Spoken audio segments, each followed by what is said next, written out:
ये आपका आज का संपादकीय पाठ है और संपादकीय पाठ आपको प्रीलिम्स में, मुख्य परीक्षा में, इंटरव्यू में हर जगह मदद पहुंचाते हैं। एक सामान्य जानकारी भी आप लोगों को यहाँ से मिल जाती है, तो जरूर आप लोग देखा करिएगा और पढ़ा करिएगा। और अभी आपने देखा है कि हमारे देश में 18वीं लोकसभा के लिए चुनाव हुए थे। लोकसभा में टोटल 543 सीटें हैं और इनका चुनाव डायरेक्ट जनता यानी कि मतदाताओं के द्वारा होता है। अगर आपकी उम्र 18 साल हो चुकी होगी तो आपका वोटर सूची में नाम जुड़ चुका होगा और आप लोग वोट डालने भी गए होंगे। पहले 21 साल हुआ करती थी वोट देने की उम्र। एक सर्वे संविधान संशोधन के द्वारा इसे 18 साल कर दिया गया था। और अगर आपको लोकसभा का चुनाव लड़ना है तो आपकी उम्र कम से कम 25 साल होनी चाहिए। अधिकतम उम्र की कोई सीमा नहीं रखी गई है। ये चुनाव करवाए जाते हैं इलेक्शन कमीशन ऑफ इंडिया के द्वारा, भारतीय निर्वाचन आयोग के द्वारा। और एक संवैधानिक संस्था है। संविधान के अनुच्छेद 324 के तहत चुनाव आयोग की स्थापना की बात की गई। 25 जनवरी 1950 में स्थापना हुई थी। 25 जनवरी को आप लोग मतदाता दिवस मनाते हैं। नई दिल्ली में इसका हेडक्वार्टर देखने को मिलेगा। सुकुमार सेन पहले मुख्य चुनाव आयुक्त थे। तो भारतीय जनता पार्टी को 240 मिली, यानी कि पूर्ण बहुमत बीजेपी को नहीं मिला है। इनके एनडीए जो सहयोगी दल हैं उन्हें क्या मिला है? बहुमत मिल चुका है। लेकिन ये बात आप सब जानते हैं, अच्छे से जानते हैं कि नीतीश कुमार का कोई भरोसा नहीं है। अभी वो एनडीए के साथ हैं, हो सकता है कि कल क्या हो जाए। इसी तरह से चंद्रबाबू नायडू कुछ भी कर सकते हैं।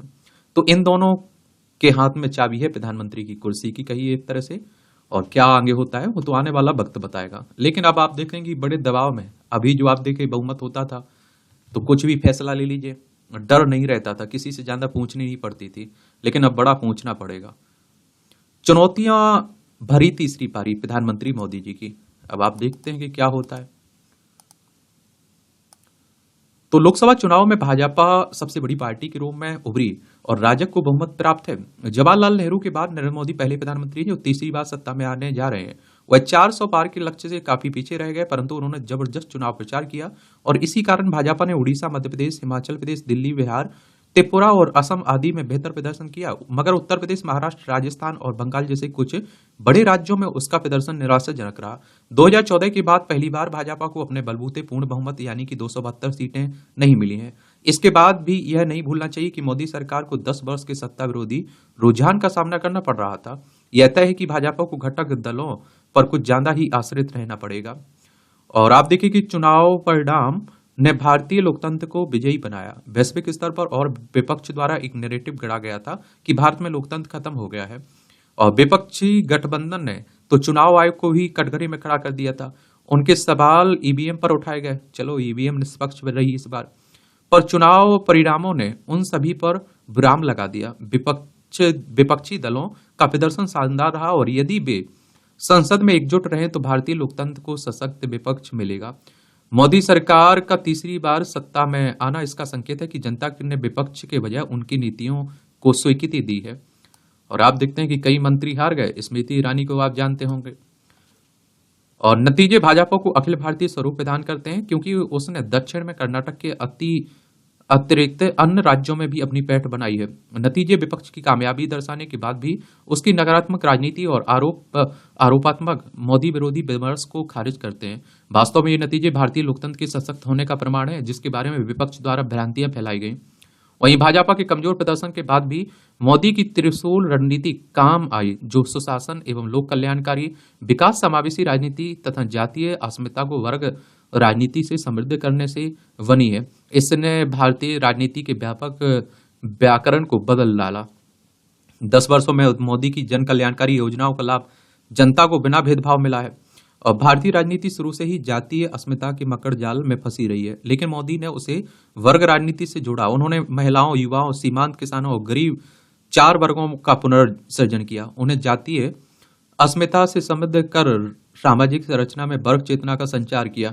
आज देश भाजपा सिस्टम की ओर जा रहा है और ठीक वैसे ही जैसे स्वतंत्रता बाद कांग्रेस सिस्टम की ओर गया था और जिसमें कांग्रेस की सामाजिक संरचना का विस्तार सभी राज्यों में हो गया था। लेकिन इस बार विपक्ष के विमर्श से उत्तर प्रदेश जैसे बड़े राज्य में पिछड़ी जातियों और दलितों में भी आरक्षण और संविधान को लेकर एक शंका पैदा हो गई और वे भाजपा से दूर हो गए। 400 पार नारे ने भी इस भय को हवा दी और इतनी बड़ी संख्या में सीटें जीतकर भाजपा कहीं संविधान ना बदल दे। भाजपा और मोदी उन्हें यह नहीं समझा सके कि आखिर 400 से ज्यादा सीटें क्यों चाहिए। यह मनोवैज्ञानिक दबाव मोदी की तमाम लोक कल्याणकारी योजनाओं पर भारी पड़ा। मोदी सरकार द्वारा 80 करोड़ लोगों को मुफ्त राशन का अर्थ विपक्ष ने यह बताया कि देश में बहुत गरीबी है, जबकि 80 करोड़ लोग जान रहे थे कि उनके घर कोई भूखा नहीं सोएगा। मोदी सरकार ने आयुष्मान से स्वास्थ्य सुरक्षा और नल से जल द्वारा जल सुरक्षा, फसल बीमा योजना से फसलों की सुरक्षा, जन धन योजना, किसान सम्मान निधि और डीबीटी से वित्तीय सुरक्षा, स्वच्छ भारत योजना से महिला सुरक्षा और अन्य योजनाओं से जो सुरक्षा कवच गरीबों के लिए निर्मित किया गया, वह इस मनोवैज्ञानिक भय के सामने उत्तर प्रदेश जैसे राज्यों में कुछ काम ना आए। यह सरकार फिर सत्ता में आई तो आरक्षण खतरे में पड़ जाएगा। एक राम मंदिर का मामला आप देखिए, नहीं चल पाया क्योंकि अयोध्या ही हार गई बीजेपी। दक्षिण राज्यों तेलंगाना, आंध्र प्रदेश में तो भाजपा का प्रदर्शन अच्छा रहा, लेकिन राजस्थान में अंतर्कलह और टिकट आवंटन के कारण भीतरघात से पार्टी का प्रदर्शन उतना अच्छा नहीं रहा। महाराष्ट्र में भी भाजपा के प्रयोग अपना प्रभाव न छोड़ सके। सबसे चौंकाने वाले परिणाम बंगाल में रहे, जहां ममता बनर्जी ने वर्चस्व बनाए रखा और भाजपा अपना जनाधार ना बढ़ा सका। इसके विपरीत उड़ीसा विधानसभा और लोकसभा में भाजपा का शानदार प्रदर्शन रहा और लंबे समय बाद नवीन पटनायक को विस्थापित और वह अपनी सरकार बनाएगी विस्थापित करके। और देखिए, नवीन पटनायक साहब बहुत लंबे समय से सत्ता पर थे तो लोगों की नाराजगी भी थी। आंध्र प्रदेश में भी चंद्रबाबू नायडू की टीडीपी और जनसेना से गठबंधन कर भाजपा ने लोकसभा और विधानसभा में शानदार प्रदर्शन किया है। यूपी में अखिलेश यादव और राहुल गांधी ने मिलकर उम्दा प्रदर्शन किया है। उन्होंने न केवल अपनी सीटें अप्रत्याशित रूप से बढ़ाई बल्कि अपना जनाधार भी बढ़ाया। उन्होंने 2017 वाली 2 लड़कों की छवि को तोड़ा और जनता का विश्वास हासिल किया। अब यह आगामी विधानसभा चुनाव में प्रभावी हो सकता है। जम्मू कश्मीर में अनुच्छेद 370 हटने के बाद जनता की उत्साहपूर्वक सहभागिता और उमर अब्दुल्ला और महबूबा मुफ्ती का हारना लोकतंत्र के लिए सकारात्मक संदेश है। लेकिन पंजाब में खालिस्तान समर्थकों का चुनाव जीतना शुभ संकेत है। अमृतपाल सिंह, आपने देखा है, जेल में बंद है, वो भी चुनाव जीत गया, निर्दलीय लड़ा था। भारतीय राजनीति में कुछ अपवादों को छोड़ते वामपंथ केंद्रित सरकारों का वर्चस्व रहा है, लेकिन 2014 से दक्षिणपंथी सरकारों का दबदबा बना है। इस विचारधारा मूलक संक्रमण के कारण राजनीति में उथल पुथल है और विपक्ष को लोकतंत्र और संविधान पर खतरा दिखाई देता है। लेकिन भाजपा अभी भी मजबूत स्थिति बनाए रख सकती है। इसमें इसका गठबंधन, संगठन, जनसंपर्क, कुशल चुनाव, बूथ प्रबंधन तथा कार्यकर्ताओं की निष्ठा उत्तरदायी होगी। चूंकि तीसरी बार सत्ता में आने जा रहे मोदी के सामने चुनौतियां अधिक होंगी, इसलिए उन्हें न केवल व्यक्तिगत समर्पण वरन अपने सांसद और विधायकों के जनसंपर्क और जन समर्पण को सुनिश्चित करना पड़ेगा। मोदी को राजद के घटक दलों, खासतौर से नीतीश कुमार, चंद्रबाबू नायडू पर विशेष ध्यान देना होगा और जिससे सरकार में किसी प्रकार की अस्थिरता न आए। लेखक हैं centre for the study of society and politics के निदेशक और राजनीतिक विश्लेषक तो डॉक्टर A.K. वर्मा साहब के द्वारा ये लिखा गया है। और देखिए, विपक्ष को मिली राजनीतिक संजीवनी, ये बिल्कुल सही बात है। आप देखते हैं कि विपक्षी दलों के कदम भले ही सत्ता की देरी से काफी दूर रह गए हों, लेकिन उन्हें राजनीतिक संजीवनी जरूर मिली। और देखिए, विपक्ष मजबूत होना चाहिए।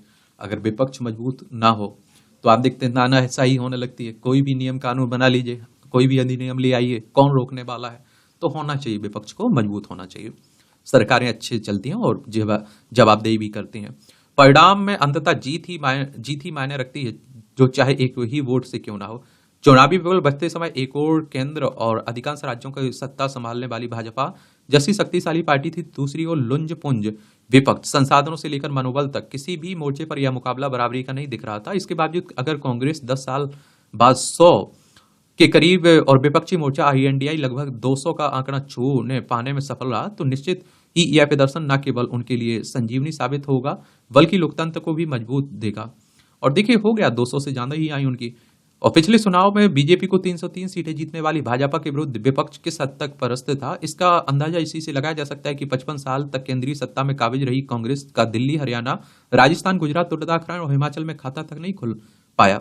पिछले चुनाव में उत्तर प्रदेश में सपा बसपा गठबंधन 15 सीटें जीतकर कुछ चुनौती देता नजर आया, लेकिन इस चुनाव में बसपा का हाथी पता नहीं कौन सी पलटी मार गया।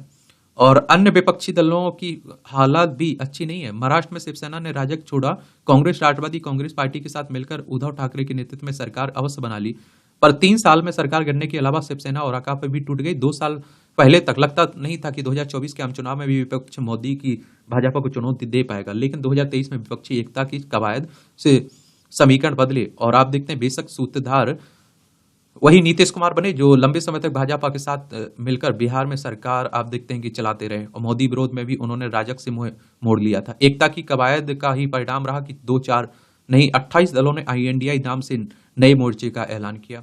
और आईएनडीआई बनने के बाद अपने रजत जयंती वर्ष में राजग एकाएक न सिर्फ सक्रिय हुआ बल्कि कुनबा बढ़ता भी नजर आया। कुनबा विस्तार ने अपना अंततः केंद्रीय सत्ता के खेल में कितनी निर्णायक भूमिका निभाई, यह अलग विश्लेषण का विषय है। लेकिन आईएनडीआई उसके मुकाबले लड़खड़ा गया और इसके लिए आईएनडीआई किसी और को दोषी भी नहीं ठहरा सकता। शायद चुनाव परिणाम के बाद विपक्ष को एहसास हुआ कि उसे परस्पर सहमात के आत्मघाती खेल के चलते ही सत्ता के वजह सिर्फ संजीवनी से संतोष करना पड़ा। कर्नाटक की सत्ता भाजपा से छीन चुकी कांग्रेस को लगा कि अगर राजस्थान, मध्य प्रदेश और छत्तीसगढ़ भी जीत गए तो आईएनडीआई के अन्य घटक दल उसके इशारे पर चलने को मजबूर हो जाएंगे। इसलिए उसने इन विधानसभा चुनाव में अन्य घटक दलों से तालमेल तो दूर, बात करने तक की जरूरत नहीं समझी। एक दूसरे के विरुद्ध उम्मीदवार उतारे, परस्पर कटुता भी बढ़ी। कांग्रेस अप्रत्याशित रूप से तेलंगाना विधानसभा चुनाव तो जीत गई, लेकिन राजस्थान, मध्य प्रदेश और छत्तीसगढ़ में भाजपा के विरुद्ध नहीं टिक पाई। और बेशक विपक्षी दलों के अस्तित्व पर भी मंडराते संकट के मद्देनजर आईएनडीआई एक बार फिर सक्रिय हुआ। हालांकि इस बीच उपजे अविश्वास का लाभ उठाकर भाजपा नीतीश कुमार और जयंत चौधरी को राजग से जोड़ने में सफल रही। देश के दो बड़े राज्यों में दो प्रमुख मित्र दलों के पाला बदल से भी आईएनडीआई ने सबक नहीं सीखा और पीएम का चेहरा तो दूर, संयोजक और साझा न्यूनतम कार्यक्रम भी बिना ही चुनाव में उतर गए। और गठबंधन की गांठें ढीली होने के बावजूद इस लोकसभा चुनाव में विपक्ष ने जैसा प्रदर्शन किया वह बताता है कि दूरदर्शिता और बेहतर राजनीतिक समझदारी से काम लिया गया होता तो शायद दिल्ली दूर नहीं रह जाती इनके लिए। अगर सपा कांग्रेस मिलकर उत्तर प्रदेश में भाजपा को जोर झटका दे सकती थी तो जयंत चौधरी और नीतीश कुमार के भी साथ होने पर क्या होता, और अगर मायावती इसमें शामिल हो जाती तब क्या होता, क्योंकि कई सीट पर आप देखिए मायावती की वजह से ये लोग हारे हैं। और आप देखिए अगर किसी तरह मायावती की बसपा को आईएनडीआई में साध लेता तब क्या पूरा खेल ही पलट जाता। आखिर महाराष्ट्र में उद्धव ठाकरे की शिवसेना, शरद पवार की राकांपा, कांग्रेस मिलकर भाजपा गठबंधन को रोकने में सफल हो ही गई। कुछ लोगों को लगता है कि बंगाल में तृणमूल कांग्रेस भी आईएनडीआई से मिलकर चुनाव लड़ती तो बेहतर होता, पर ममता अलग लड़ने का फैसला रणनीतिक रूप से सही था। दिल्ली में सीट बंटवारे के बावजूद कांग्रेस और आप ने पंजाब में अलग अलग लड़कर भी सही किया। अलग अलग लड़ने से बंगाल और पंजाब में सत्ता से असंतुष्ट मतदाताओं को भाजपा के अलावा भी एक विकल्प मिल गया।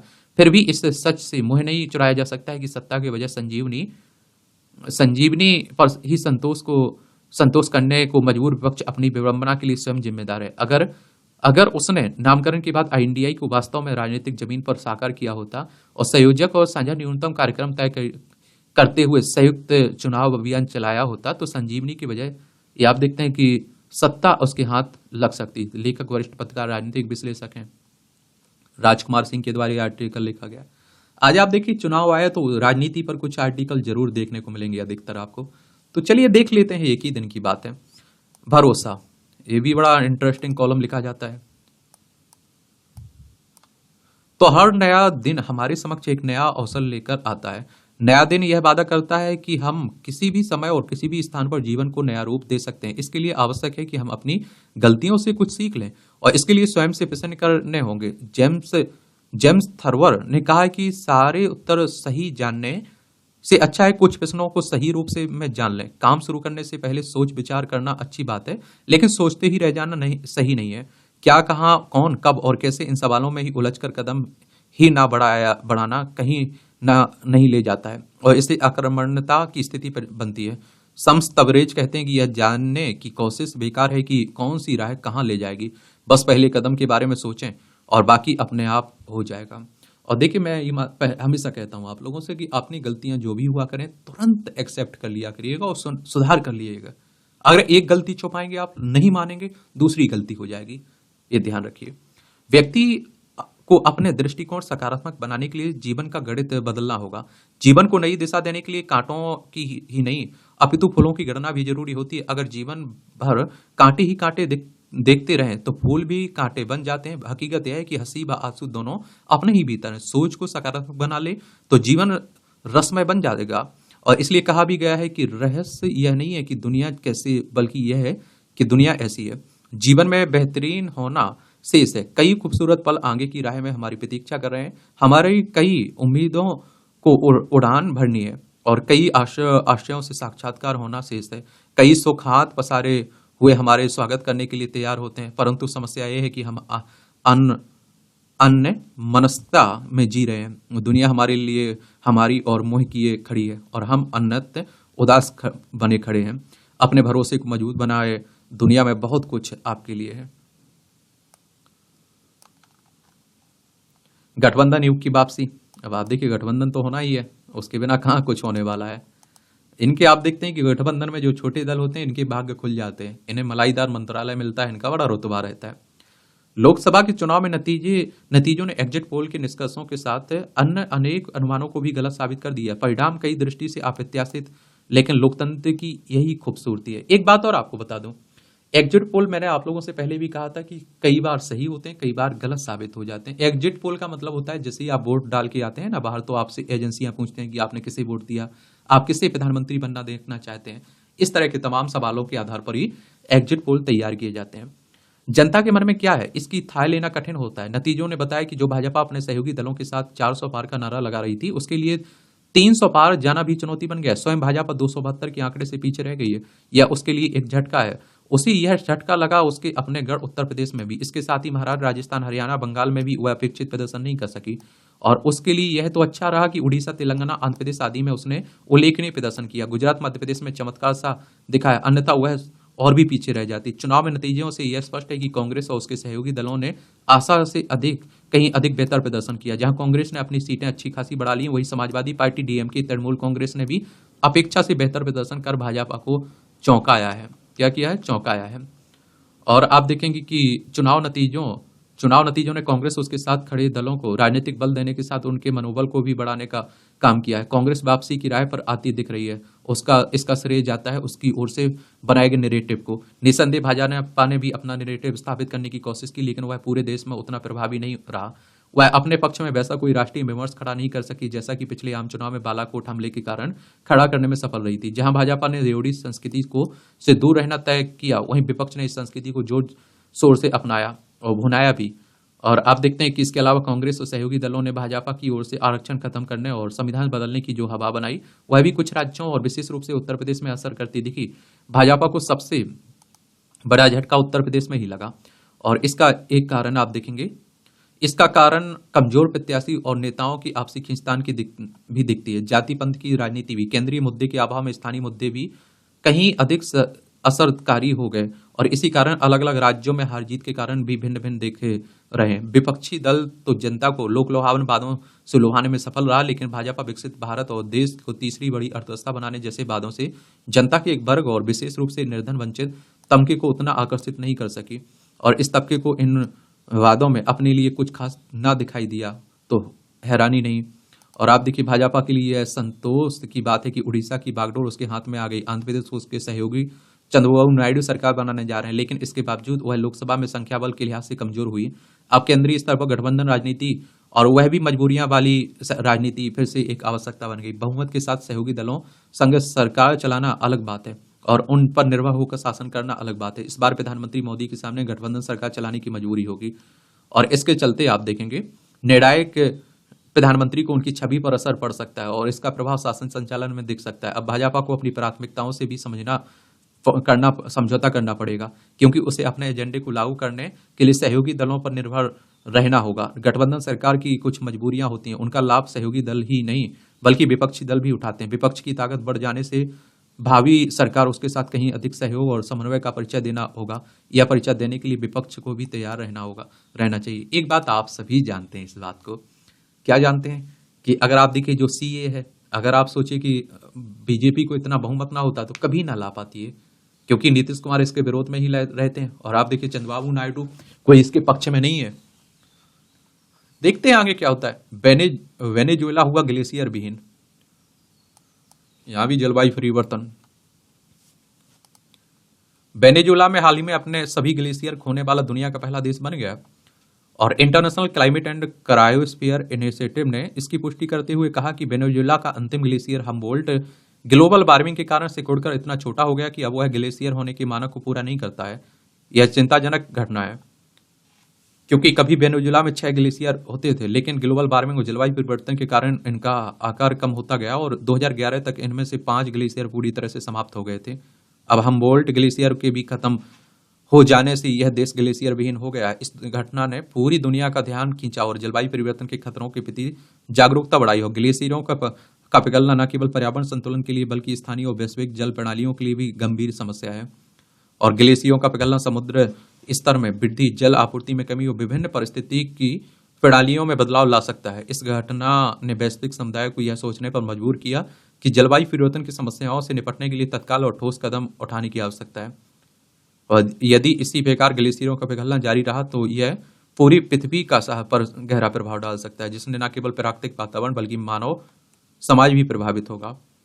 और ग्लेशियर जीवन की निरंतरता और पारिस्थितिकी तंत्र के संतुलन के लिए अत्यंत आवश्यक है। ये बर्फ की विशाल चादरें होती हैं जो धीमी गति से एक स्थान से दूसरे स्थान पर खिसकती रहती हैं। ग्लेशियर सूर्य की अलावा गर्मी को अंतरिक्ष में परावर्तित कर ग्लोबल वार्मिंग के प्रभाव को कम करते हैं। ग्लेशियर पृथ्वी के लिए एक तरह से रेफ्रिजरेटर की तरह कार्य करते हैं, जिसमें पृथ्वी के तापमान में स्थिरता बनी रहती है।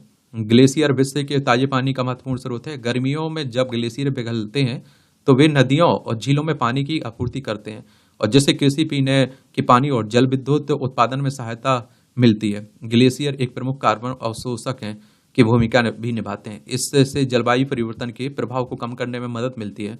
जलवायु परिवर्तन के कारण कई ग्लेशियर तेजी से पिघल रहे हैं, और जिससे कई पर्यावरण, सामाजिक और आर्थिक दुष्परिणाम सामने आ रहे हैं। समुद्र जल स्तर में वृद्धि के साथ तटीय आबादी के समक्ष जल प्लावन और विस्थापन का खतरा मंडरा रहा है। ग्लेशियर विहीन होने या उसके आकार में कमी चिंताजनक है। कार्बन उत्सर्जन में कमी लाकर ग्लेशियरों को विलुप्त होने से बचाया जा सकता है। लेखक पीएचयू में शोधार्थी हैं। ये सब चिंताएं रखा करिएगा, और किस तरह से जो समस्याएं हैं उनका समाधान कैसे हो सकता है उनको भी याद रखा करिएगा। अब आप देखिए, ये टिप्पणियां रहती हैं, ये भी देख सकते हैं। इसकी पीडीएफ एजुकेशन सर्कल प्लेटफॉर्म है ना, वहाँ डाल दी गई है, वहाँ से जाकर आप लोग पढ़ सकते हैं। अब आप देखिए, पूर्ण बहुमत नहीं मिला है तो वही बातें हो रही हैं। तीसरे कार्यकाल में बदलती राजनीति।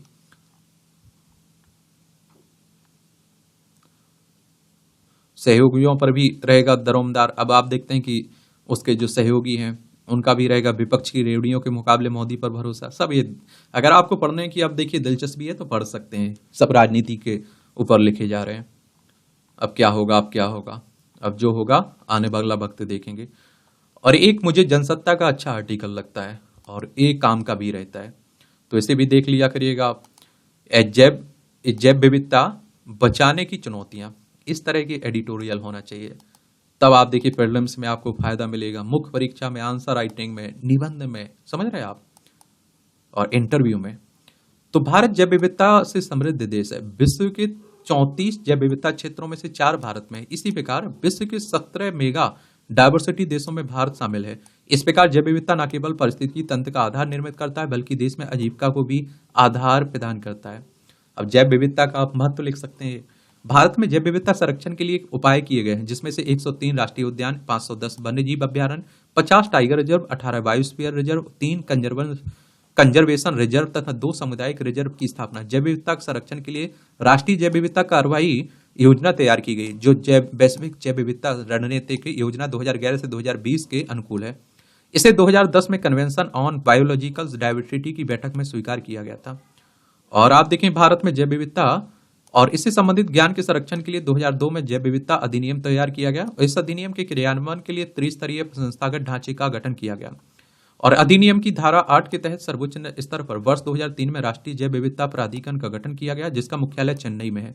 यह एक वैधानिक निकाय है जिसकी मुख्य भूमिका विनियामक और परामर्शदाता की है। राज्यों में राज्य जैव विविधता प्राधिकरण की भी स्थापना की गई। स्थानीय स्तर पर जैव विविधता प्रबंधन समितियां का गठन किया गया, और एनबीए के डेटा के अनुसार देश के 26 राज्यों ने राज्य जैव विविधता प्राधिकरण और जैव विविधता प्रबंधन समितियों का गठन किया।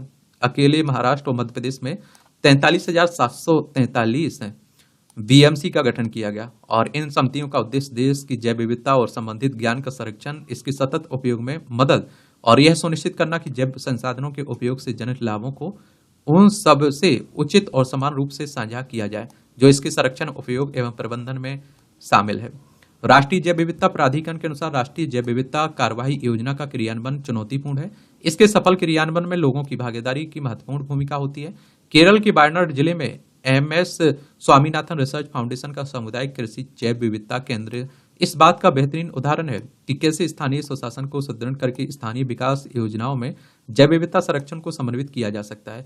भारत के राष्ट्रीय जैव विविधता प्राधिकरण ने हाल ही में संयुक्त राष्ट्र पर्यावरण कार्यक्रम की मदद से ग्रामीणों की आजीविका में बेहतरी के लिए नए मापदंड स्थापित किए हैं, और जैव विविधता पर सम्मेलन के लक्ष्यों को हासिल करने के लिए व्यापक कानूनी और संस्थागत प्रणाली स्थापित करने में भारत काफी आगे रहा है। अनुवांशिक संसाधनों को लोगों के लिए उपलब्ध कराना, लाभ के निष्पक्ष और समान बंटवारे के उद्देश्य सम्मेलन के तीसरे उद्देश्य से को जैव विविधता अधिनियम 2002 और नियम 2004 के तहत लागू किया गया जा रहा है।